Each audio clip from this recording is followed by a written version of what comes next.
새로운 아침을 뉴스로 깨웁니다. YTN 라디오 김호성의 출발 새아침.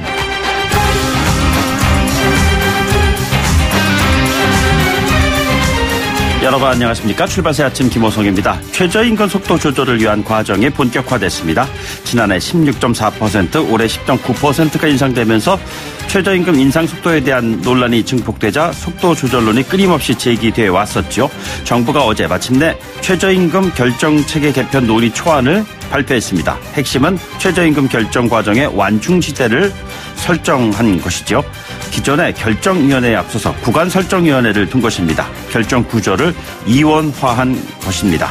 지금까지 최저임금위원회의 결정 32차례 가운데 표결 없이 합의된 경우는 7차례에 불과했습니다. 앞으로는 그런 갈등이 없을까요? 순탄치 않을 전망입니다. 노동계는 노동자 참여가 악화될 우려가 있다고 반발했습니다. 구간설정위원회는 옥상 5일 뿐이라면서 또 다른 갈등의 진원지가 될 것이란 우려입니다. 최저임금 결정에 대한 객관성과 타당성을 담보하기 위한 구간설정위원회를 둘러싼 문제, 오늘 1부에서 정의당 윤소화 원내대표 연결해 진보진영의 시각을 알아보도록 하겠습니다. 4부 경제 꼭 뉴스에서는 관련 이슈 한 걸음 더 들어가 보기로 하죠. 1월 8일 화요일입니다. 잠시 후 출발하겠습니다.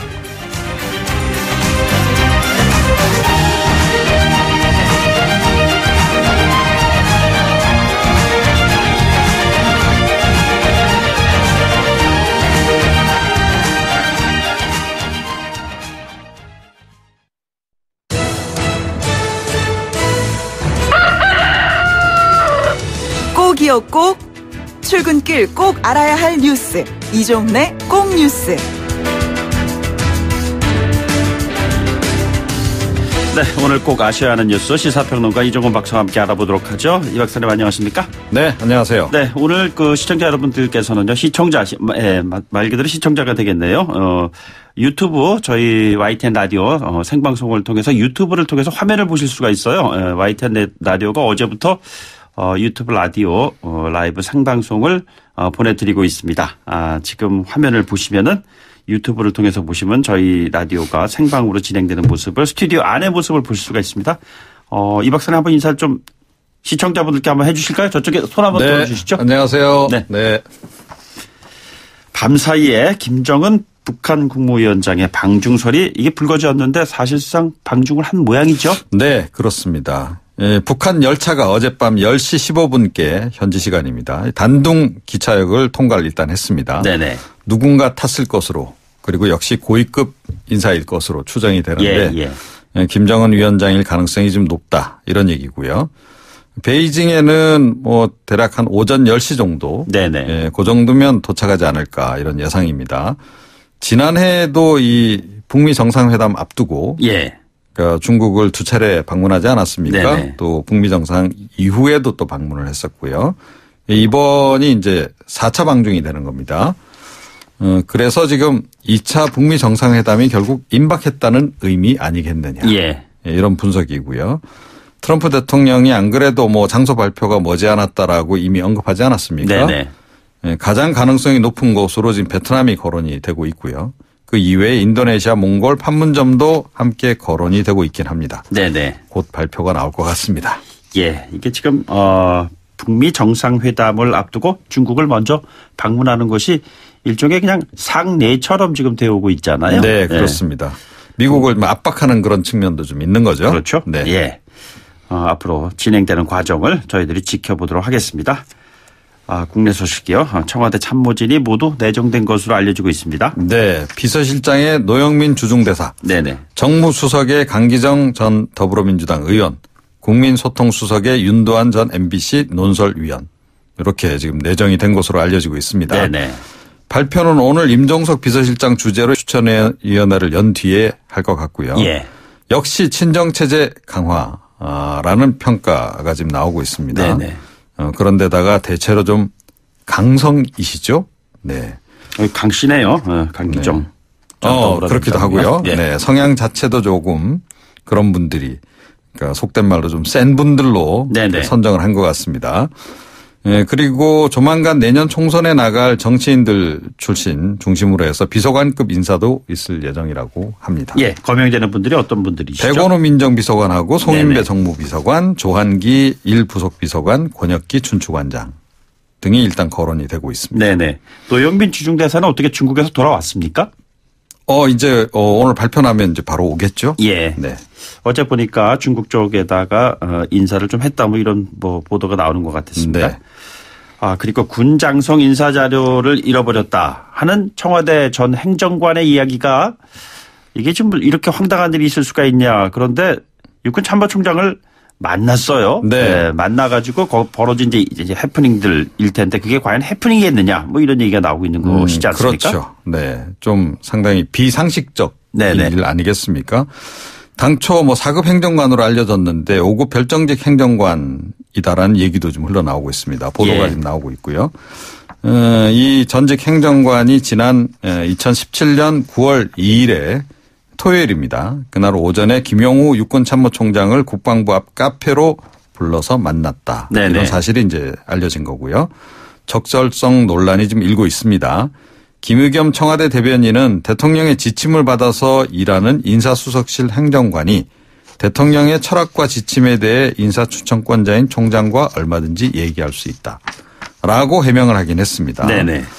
면담 내용 관련해서는 군 인사 시스템과 절차에 대해서 조언을 들으려고 했다라고 설명을 했고요. 네네. 지금 김 총장 같은 경우에는 당시 육군대령 신분으로 청와대 안보실에 파견간 신모 행정관이 다리를 놔서 네네. 정전 행정관을 보게 됐다라고 또 해명을 하고 있습니다. 그러니까 한 명이 더 나간 거죠. 네네. 안보실 행정관이. 비공식 자료를 들고 비공식 면담을 가졌다. 그리고 자료는 분실했다. 그래서 의원 면직시켰다. 이런 얘기인데요. 납득이 좀 잘 안 된다라는 평가가 좀 지배적이고요. 예. 저는 이 행정관이 만나자 그랬다고 해서 나가신 육군 참모총장도 좀 문제가 아닌가 이런 생각을 좀 하게 됩니다. 예. 군 부대에도 수많은 장성들이 있을 텐데 이 얘기를 듣고 어떤 느낌을 가졌을까 저도 그런 생각이 들었어요. 네, 그렇기도 하고 육군 참모총장께서 만약에 행정관이 그것도 근무하는 날도 아닌 토요일 날 만나자 그러면 네네. 또 비공식 면담이라고 한다면 도대체 무슨 일이냐라고 물어야 정상인 것이고. 네네. 예. 공식적인 일 같으면 그러면 업무 시간 중에 보자.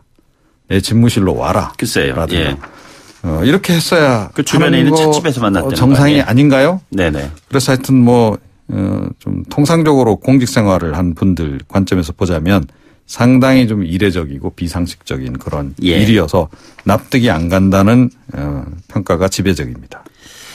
예. 경제 문제 한번 알아볼까요? 표준 공시가격 의견 청취가 어제 마감이 됐는데 네.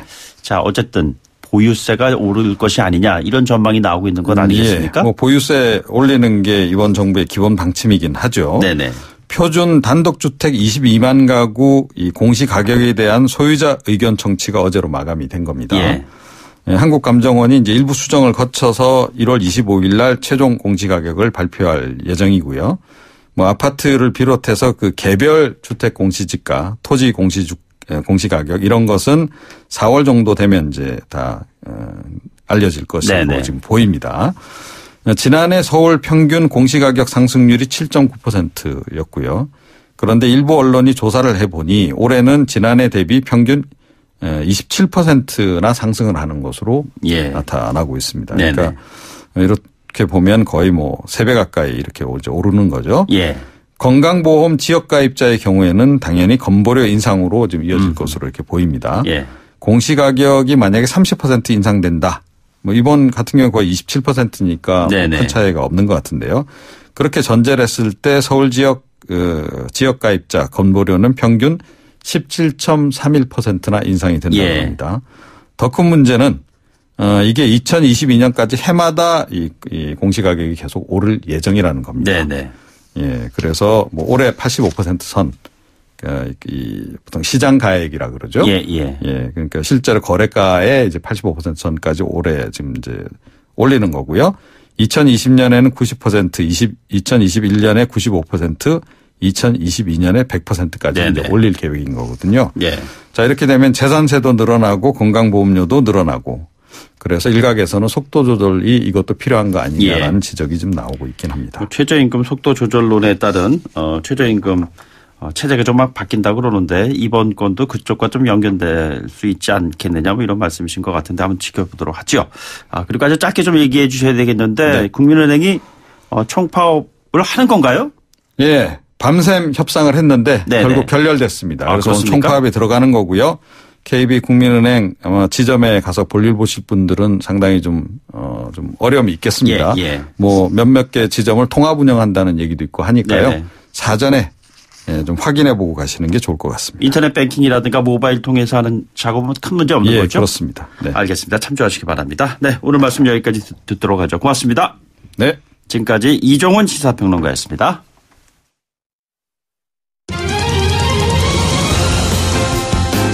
가장 뜨거운 이슈. 오늘의 헤드라인. 출발 새 아침 헤드라인 인터뷰.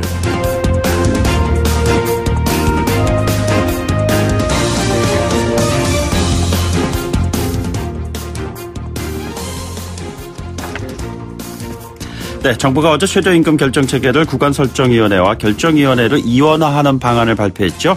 노동계는 정부가 경영계 입장을 대폭 반영했다면서 강력하게 반발하고 있습니다. 노동계 쪽에 서서 정부 개편안이 일방적이다.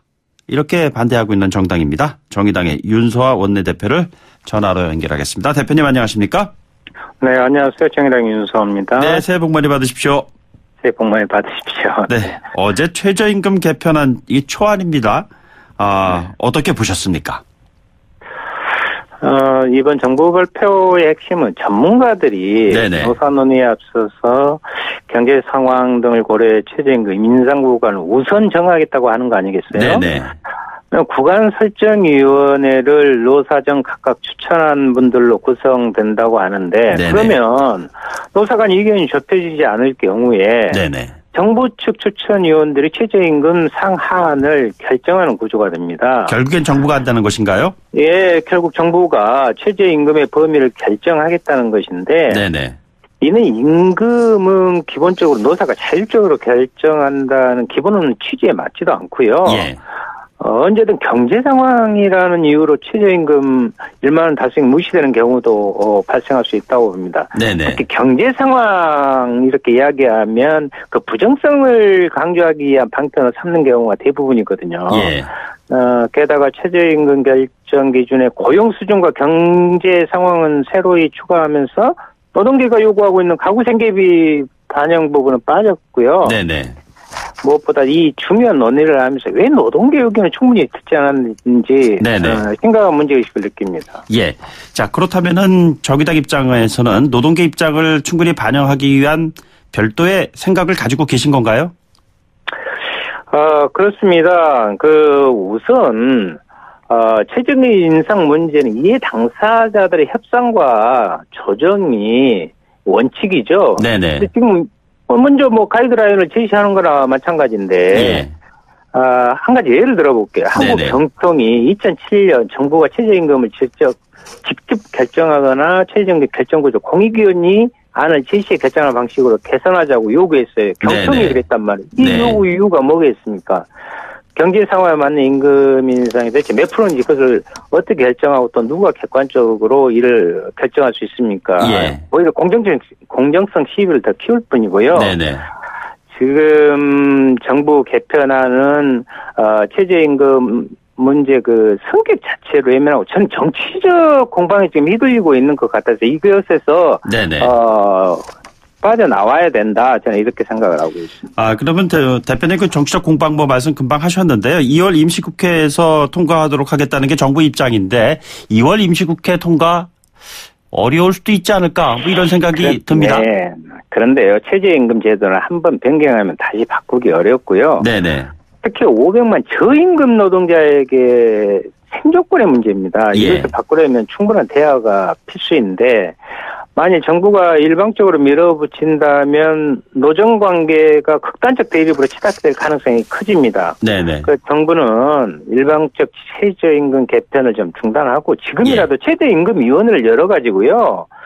노사 당사자의 합의를 통해서 최저임금 결정 방식을 논의해야 한다고 생각합니다. 정의당은 정부의 최저임금 정책이 후퇴되지 않도록 끝까지 노력할 예정입니다. 집권당 민주당 그리고 보수 야당 같은 경우에는 보면은 긍정적이다 이런 입장을 지금 보이고 있는 것 같습니다. 그렇다면은 뭐 수적 열세에 놓여 있는 정의당 입장에서 봤을 때는 반대를 한다고 해서 이 문제가 브레이크가 걸리지는 않을 것 같거든요. 물론 이제 현실적으로 국회 내에 문제는 있는데요. 네네. 지금 의석수의 열세의 문제가 아니라 최저임금 자체가 삶의 열세에 놓여 있는 분들의 문제라는 것을 다시 한번 좀 강조하고 싶습니다. 예, 알겠습니다. 앞으로 진행되는 과정에서 정의당의 역할 어떤지 저희들도 좀 수시로 보도를 하도록 하겠습니다. 네, 감사합니다. 모처럼 또 연결을 했으니까요. 임시국회 이야기했습니다만 당장 1월 임시국회 일정이 지금 어떻게 될까요? 그러니까 12월 그 여야 5당이 네네. 임시 국회를 합의한 것은 1월 중에 선거제도 개편안을 합의하는 것이 핵심 아니었어요. 그런데 정작 해야 할 일을 안 하고 여전히 김태우 파동 등에서 벗어나지 못하고 있네요. 이는 사실상 지난 31일 국회 운영위에서 결론이 난 건데 한마디로 빈소리가 요란했다 제가 그런 표현을 했는데 여기 이제 기재부 전 사무관의 폭로까지 포함해서요. 지금 정쟁화 시키겠다고 하니까 공전될 가능성이 커지고 있는데 정치개혁은 뒷전이고 답답할 따름입니다. 예, 방금 전에 언급하신 그 기재부 전 사무관 신재민 전 사무관 폭로모 관련해서 기재위, 운영위, 행안위 뭐 이런 소집해야 한다는 주장이 지금 나오고 있는데요.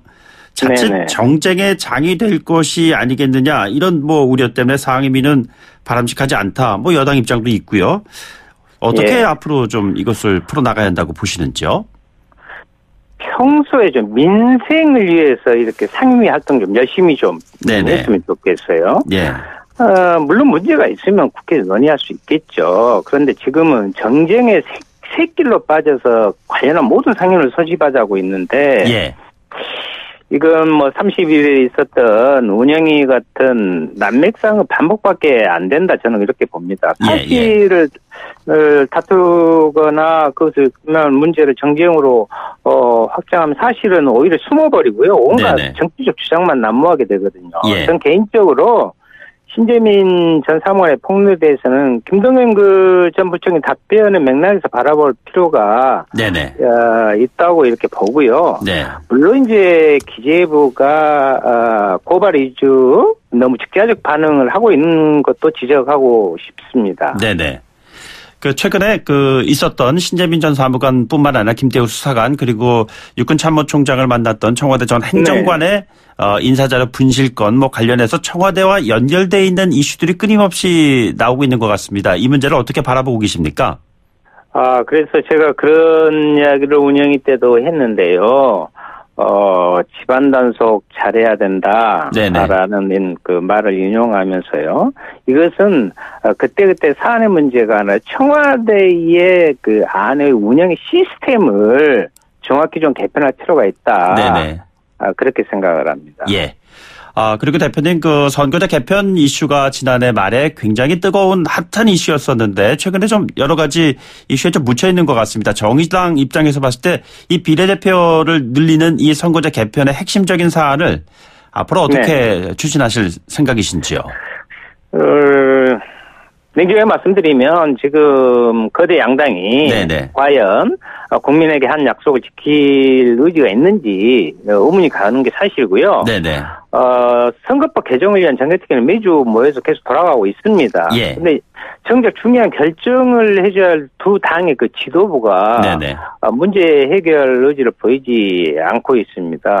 아니 그러면 의석수를 늘리든지 이것이 안 된다고 하면 지역구 의석수를 줄여서라도 하자고 해야 되는데 안 된다 하고 있는데 자유한국당이 언제부터 그렇게 국민의 이야기에 그렇게 귀를 기울이고 존중했습니까? 답답할 뿐이고요.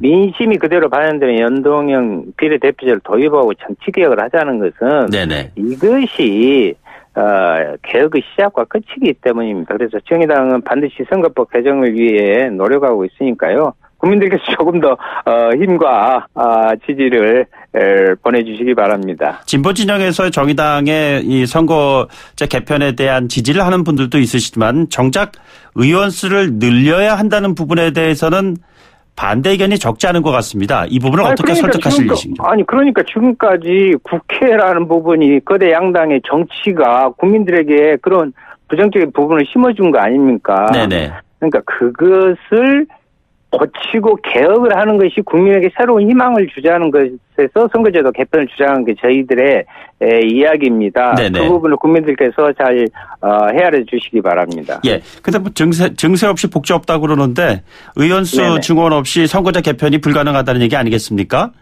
이제 그것은 지금 현실의 부분에 지금 기득권을 갖고 있다고 보는 네네. 현재 국회의원들이 거기에 대해서 반대를 많이 하고 있으니 현실적으로 넘지 않은 부분이고요. 네네. 정말 하지 않는다면 선관위에서 주장한 대로 2대1로 해서 200대 100 이렇게 그대로 하자 이 말입니다. 그런데 왜 그 부분은 또 그게 답이 없습니까? 네네.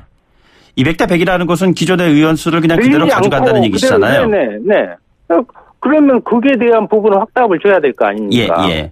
저는 회피 방편의 이상도 이하도 아니다 이렇게 봅니다. 네. 지난번에 이정미 대표께서는 이 시간에 출연하셔가지고 의원수를 늘리는 부분에 대한 구체적인 숫자도 말씀하셨거든요. 여기저기 안들은 지금 나오고 있습니다. 네네. 네. 그러면서도 밖으로는 자꾸 연동형 비례대표제의 실행에 대해서 달가워하지 않는 두 거대 양당의 네네. 정치적 플레이가 아닌가 이렇게 생각을 합니다. 예.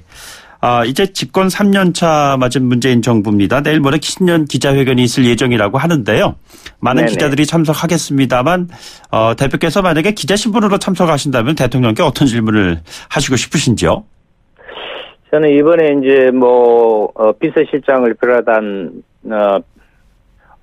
인사도 또 개편안을 발표했잖아요. 어제. 네네.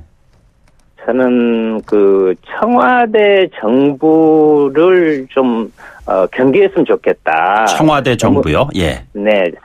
청와대의 너무 중심에 정치를 이렇게 하다 보면 대통령에게 대한 예스맨 노릇을 하는 부분이 생길 수도 있고요. 네네. 오히려 국민이 예스하는 대통령이 되도록 보자는 것이 이 청와대 임무잖아요. 거기에 예. 좀 충실할 방안이 뭐냐, 그렇게 시스템을 좀 갖출 예정이냐, 이렇게 한번 좀 묻고 싶습니다. 네.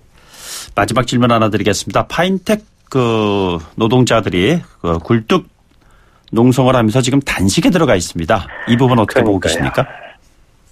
제가 그때 그 농성 노동자들에게 75m 선거까지 저도 그 탑에 올라가서 네네. 이야기도 듣고 해결 방안을 가지고 중재를 지금 하고 있는데요.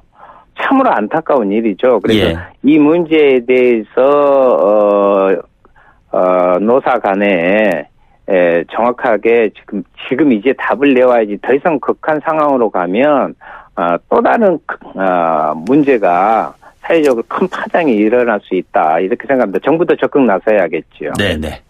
알겠습니다. 오늘 아침 말씀 여기까지 듣죠. 고맙습니다. 네, 감사합니다. 네, 지금까지 정의당의 윤소하 원내대표였습니다. 1부 마치겠습니다. 2부에 돌아오죠.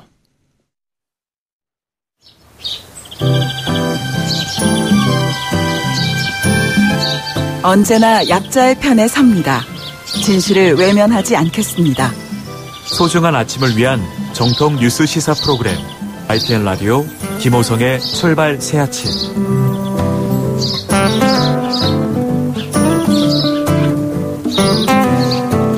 네, 지금 제가 유튜브를 보고 있는데요. 청취자분들, 시청자분들 의견 주고 계시는데 보이는 라디오 좋습니다. 잘 보입니다. I can see clearly now 그랬어요. 보이는 라디오 컬투쇼도 안 봤는데요. YTN에서 한다는 걸 지금 듣고 처음으로 보네요. 라디오 목소리만 듣다가 이렇게 앵커분 표정까지 보니까 각 멘트마다 더 와닿는 느낌입니다. 이런 의견 주고 계십니다. 네, 고맙습니다. 많이 잘 봐주시고요. 중간중간에 저희들 쪽에 의견 주시면 방송 도중에 반영하도록 하겠습니다. 잠시 뒤 2부에서는요. 조금 전에 윤소아 원내대표 연결해서 마지막 질문 드렸습니다만 파인텍 노동자들의 고공농성 굴뚝 현장에 올라가 있는 단식 투쟁 중인 홍기탁 전 지회장을 연결해 보도록 하겠습니다. 잠시 뒤 돌아오겠습니다.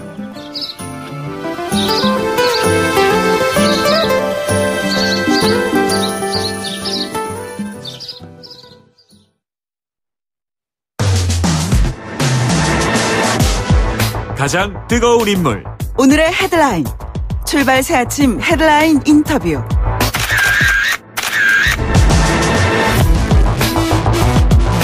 네, 지난 연말에 저희들이요, 굴뚝에는 산타만 있는 것이 아니다. 뭐 이런 이야기를 통해서 굴뚝 농성을 하고 있는 파인텍 노동자들의 현장을 취재한 적이 있었습니다. 한강의 기적이라고 말하는 한국 경제를 살린 굴뚝들입니다. 한때는 성장 신화의 상징처럼 여겨졌지만요, 지금은 매서운 겨울바람에 목숨 내놓고 싸우고 있는 두 노동자의 상징처럼 이렇게 지금 회자가 되고 있습니다. 오늘로 423일째고요.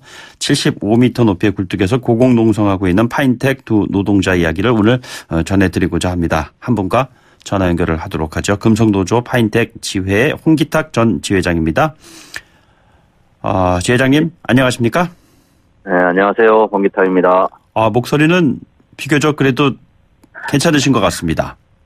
네, 목소리는 괜찮습니다. 지금 굴뚝 정상에서 느끼는 체감 온도가 한 몇 도 정도 되고 있으신가요? 네, 평상시에는 바람이 불면요, 밑에보다 이제 한 2, 3도 낮다고 생각하시면 됩니다. 오늘 아침 제가 그 기온을 보니까 영하 한 6도 정도 되는데요. 뭐 영하 한 8도, 그렇다면 체감 온도 영하 10도. 이게 오늘 저녁부터 기온이 더 내려간다고 하는데 참 걱정입니다. 어떠십니까, 몸 상태가? 몸이 상당히 사실 긴 시간 동안에 제한된 공간에 있었기 때문에 몸이 안 좋은 상태고요. 네네. 관절이나 이런 부분이 사실 계속 풀어주지 않으면 굳어지는 현상이 벌어지기 때문에 네네. 몸 상태는 계속 악화되고 있는 상태죠. 지금 단식 중이신데 지금 네. 음식물을 섭취하고 못하고 계신 거잖아요. 그러면 예. 추위에 더 취약한 그 몸 상태이실 텐데 좀 어떻습니까? 뭐 때때로 정신이 혼미해진다거나 이러시지는 않으시는지요? 여기가 사실 단식하기 전에도 네네. 이 굴뚝이 바람이 불면 상당히 흔들립니다, 이게. 예. 그래서 어지럼증이나 이런 건 일상적으로 있었고요. 단식은 들어가게 됐는데 위에가 사실 물이나 이런 게 공급이 안 되면 바로 얼어버리기 때문에 네네. 그런 상태에 놓여 있고요. 다시 들어가면서 아직까지는 몸은 그렇게 그전과는 달라진 모습은 없습니다. 네네. 423일째에 그 농성 중이신데다가 75m 높이의 굴뚝에서 지금 하고 계신 겁니다. 그리고 단식에 지금 들어가신 지 이틀째 되셨나요? 네, 3일 차입니다. 네, 3일차 되셨네요. 자, 아직 네. 이 고공농성의 이유를 모르시는 분들이 있습니다. 스타케미칼부터 파인텍까지 어떤 일이 있었는지 좀 알기 쉽게 짧게 한번 설명을 해 주신다면요. 예, 저희들이 이 싸움이 상당히 오래됐고요. 2005년부터 시작이 되는데 파산된 공장을 노동자들이 지킵니다. 구미에 있는 공장이고요. 폴리에스테를 만드는 합성 공장이었습니다.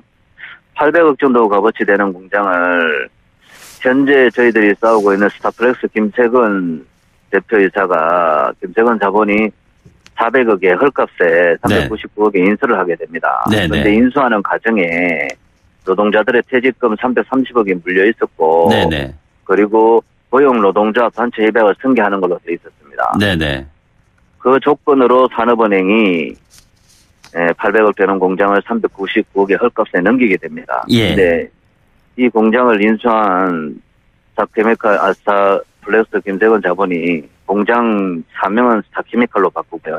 네네. 약 1년 8개월 돌리고 다시 폐업 청산을 얘기해요. 예. 이렇게 해서 168명 노동자들을 하루아침에 2013년 1월 3일에 폐업 청산을 선언하고 바로 다음 날 노동자들 길거리로 내몰죠. 고용 승계가 되지 않은 것이군요.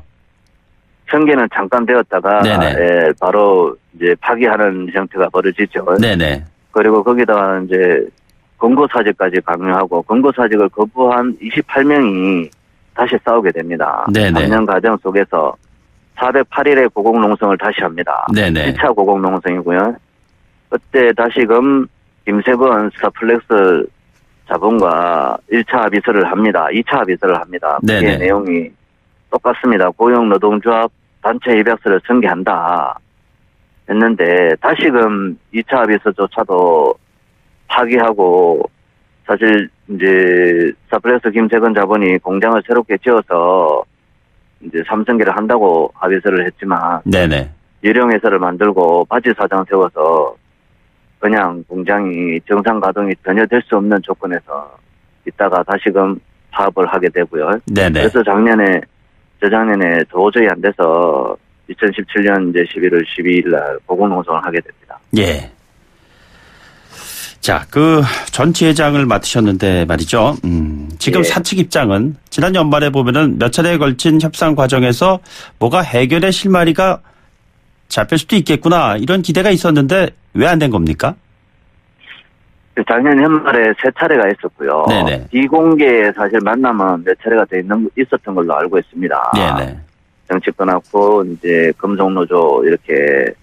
근데 김세건 스타플렉스 대표이사는 가지고 있는 사고가 노동조합 자체는 사실 공장에 있으면 망한다고 생각하는 사람이에요. 그리고 너희들은 시키면 시키는 대로 하는 게 노동자다, 근로자다 이렇게 얘기를 하고 있는 거예요. 네네.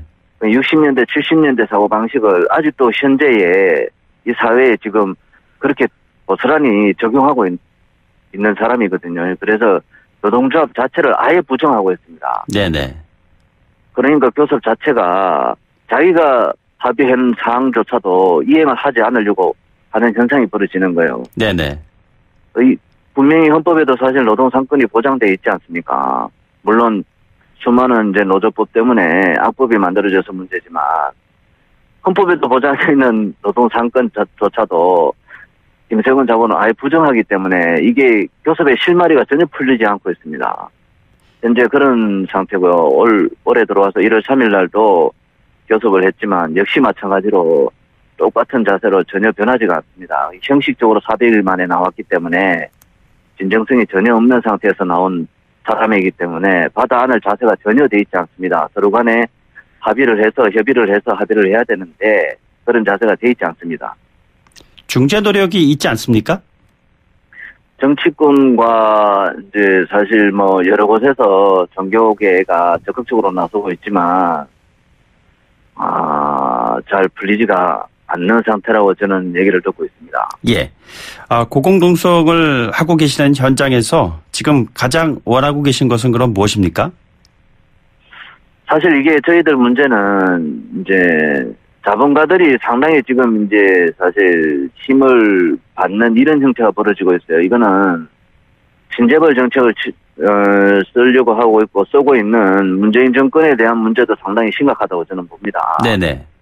반노동 친재벌로 가면은 사실 노동자들이나 민중들은 먹고 사는 문제가 당장 걸리는 거고 저임금에 사실 몰리게 되는 사회적 현상은 당연하다고 보거든요. 네네. 그래서 그 부분이 친노동이나 이런 친노동 쪽으로 가야 되지 않느냐. 그렇지 않으면은 노동자의 삶이나 사실 민중들의 삶을 담보할 수 없습니다. 그리고 더 중요한 것은 친재벌로 가는 것은 사실 장기 투쟁 사업장 노동자들한테는 사실 절망이죠. 네네. 그러면 재벌들이 입장에서 모든 정책이나 이런 걸 펴기 때문에 그래서 저희들한테는 상당히 악조건 속에서 지금 가고 있다고 판단이 됩니다. 협상이라는 것은 상대가 있는 게임인데 어쨌든 대화의 주체가 되시려면은 상대방을 인정하고 이야기를 좀 풀어 나가야 되지 않겠습니까? 그래도? 네, 저도 당연한 그게 자세라고 보는데요. 네, 지금까지 뭐 단 한 번도 그런 자세로 나온 적이 없습니다. 네네. 자, 그러면은 지금 단식 중이신데 앞으로 이 문제가 어떻게 정리가 돼야지 단식을 중단하시고 대화를 통해서 이 문제를 풀 생각이신지요? 그러니까 핵심은 사실 이 김세건 자본이 2번이나 합의서를 썼단 말이에요. 네네. 고용 노동조합 단체 협약. 그 단체 협약 속에서는 사실 민주노조 역사가 담겨 있단 말이에요. 예. 2005년부터 싸운 게 아니라 우리가 94년도부터 사실 지켜왔던 민주노조 단체 협약서인데 그걸 2번이나 승계한다고 약속해놓고 다 어긴 거거든요. 네네. 간단합니다. 약속 자체, 그러니까 합의사항, 노조 고용 단체 협약서 승계라는 2번의 합의서를 어겼으니까 거기에 대한 책임을 분명히 스타플렉스 김세건 자본이 지면은 이 문제는 네네. 끝나는 겁니다. 예. 합의서 이행하면 끝난다는 거예요. 네네. 간단합니다. 자, 과거에 연관돼 있는 그 노동운동의 이슈 현장에서 극단적 선택이 이뤄진 적도 있었습니다. 적어도 많은 이것을 애정어린 시각으로 지켜보고 있는 시민들, 국민들은 이 문제가 잘 풀렸으면 하는 바람을 가지고 있습니다. 앞으로 이 문제를 어떤 식으로 마무리해야 한다고 생각하시는지요? 저희들도 사실 이 부분을 마무리하려고 많은 양보도 해봤었고 했는데 결정적으로 노동조합 자체를 인정하지 않으니까 네네. 이게 문제가 해결이 안 되는 것 같습니다. 그래서 네. 제가 생각하기는 이게 국민들이나 이 대중들도 노동조합이 반드시 필요하다는 인식이, 정치적 의식이 상당히 높아져야 된다고 저는 봅니다. 네네. 노동조합이 없으면은 사실 주는 대로 받고 시키는 대로 해야 되고 이런 부분이 돼버리는데 그런 부분을 막을 수 있는 사실 유일한 장치는 노동조합이라고 판단은 하고 있습니다. 예. 그런 의식이 높아져야만이 이 문제도 그리고 앞으로도 이런 문제들이 빠르게 해결될 수 있지 않느냐 이런 생각을 해보고요. 이 문제가 뭐 해결될 수 있는 방법은 엄청나게 사회적으로 많이 도와주고 있습니다. 지금도. 네네. 그렇기 때문에 결국은 김세건 자본가가 결단해야 되지 않느냐. 네네. 노동조합 자체를 인정하고 교섭에 임하면은 문제 해결은 될 거라고 저는 판단이 됩니다. 알겠습니다. 혹한 속에서 여러 가지 어려운 조건이신데 잘 이겨내시기 바라겠습니다. 오늘 말씀 여기까지 듣죠. 고맙습니다.